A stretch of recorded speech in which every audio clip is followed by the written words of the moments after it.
Hello. This video describes how to use the ruler in Knitting Buddy 2. When you first log into the app, you can come down and hit the ruler button, and then you'll notice that you come to a screen that asks you to calibrate the ruler. We do this because we can't determine your screen size.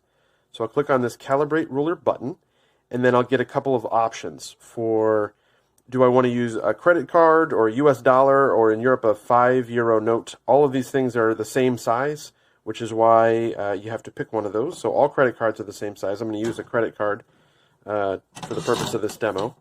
Actually, I'm going to use a California Tortilla Burrito Elito card.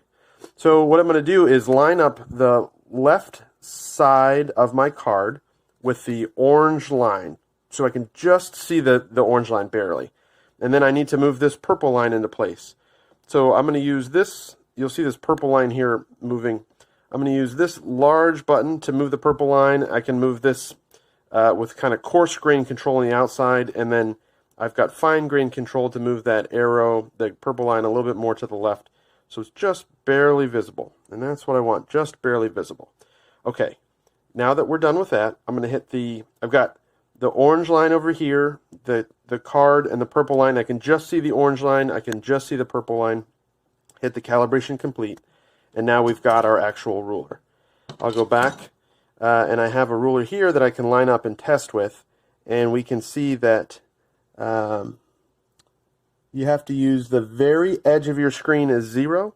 And then you can see that the ruler actually lines up quite nicely. Might be a little bit easier to see with the centimeters too. But the ruler lines up quite nicely. If it doesn't, and you want to recalibrate, you can go back up here and recalibrate this. If you have a crisp dollar bill, that's just a little bit more accurate, only because it's a little longer. But the credit card's certainly easier for the purposes of this demo. And that is how you use the Calibrate Ruler function of Knitting Buddy 2.